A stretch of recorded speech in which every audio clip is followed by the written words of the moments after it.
Okay, we ended the first video with this question. Let's see how you did.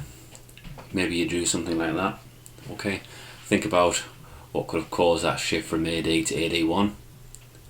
Any change in one of the endogenous components, CI, CG, I, X, possibly. Well, not possibly, it will have.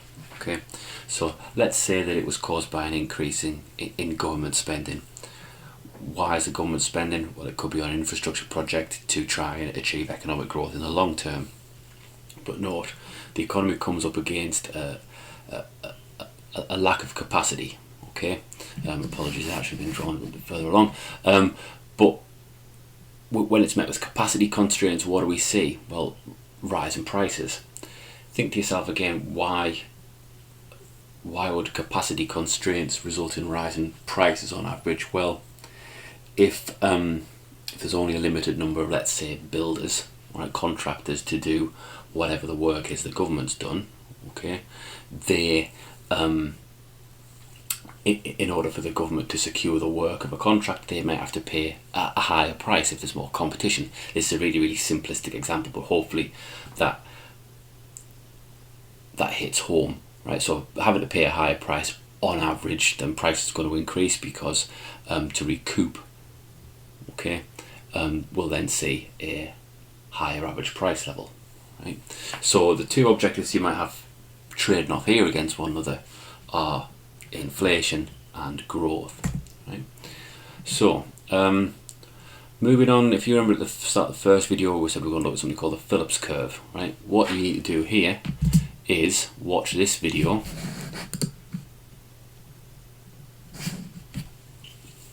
which isn't playing. Not going to stop you. What you need to do is go into Google or follow the link on Google Classroom, and you need to search for 60-second Adventures in Economics, the Phillips curve. Watch the video and explain what two economic objectives are in conflict. Okay, this is what the video is referring to. Okay, this is the original Phillips curve based on the data that A.W. Phillips observed. Although originally he looked at the rate of change in money wages, which you can see against unemployment, it was then more generalised to discussing inflation. So again, pause now. What does this tell you? Can you explain using economic terms and theory? And then how strong is the relationship that you can see? Essentially what it's showing is that when the demand for labour increases, or when the demand for labour is higher, then how are firms going to attract more workers? The only thing that they can do, if everyone who has a job, if everyone who wants a job has a job, let's say firm X wants to increase its workforce, but it can't recruit any more workers. The only way, because there's none available, because they've all got jobs, the only way that they can actually expand their labour supply would be to pay higher wages, right? So that's the crux of what the Phillips curve is referring to.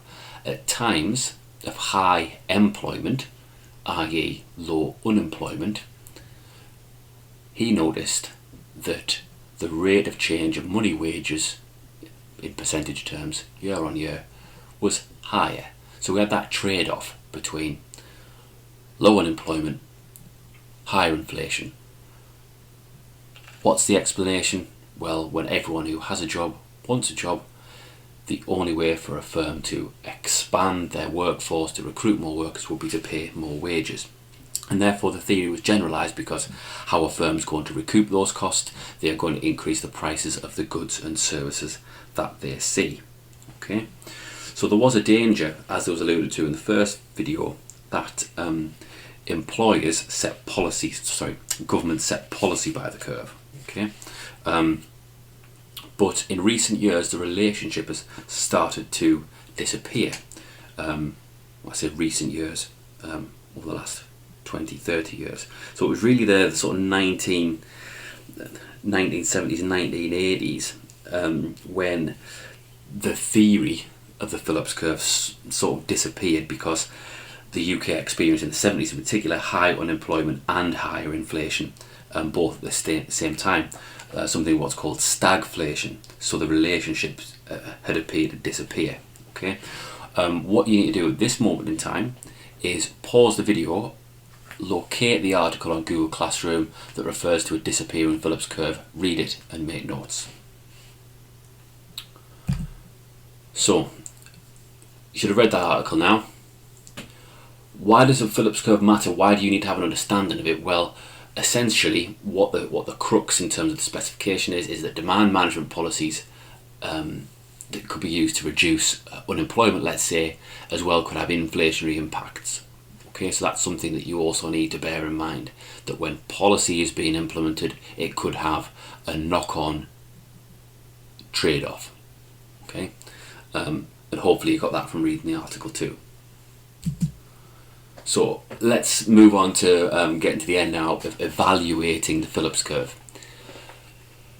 You can see in this article, in this screenshot from The Economist, we've got some data from 2000 to 2009, so it looks there as if we appear to have a relationship, right? Whereas, if we go from 2010 to 2019, we've got a flattening relationship between the unemployment rate and the inflation rate. Low unemployment, low inflation. Okay, so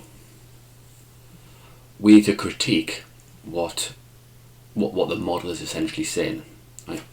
So find this article, read it, and make notes. What does the data show now? Does there appear to be a trade-off? Do policymakers face that trade-off when deciding upon what macroeconomic objectives to target, or really in particular, how their policy is going to operate? So if they implement monetary policy change, will it impact upon unemployment, etc. as well? Okay, and this is really important actually in a US context, thinking wider, because the Federal Reserve, has a dual mandate of trying to control inflation and unemployment. Okay, that's important, the Fed being the Federal Reserve Bank of America. Alright, remembering that the Bank of England's mandate is control over inflation, with that inflation target and responsibility being there to support the achievement of other macroeconomic objectives too. So you might have found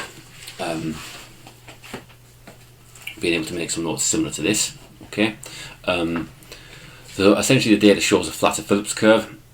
I'll let you read the notes on screen. Right. And if there's anything that you're not sure about, again, comment on Google Classroom and I will get back to you with an answer.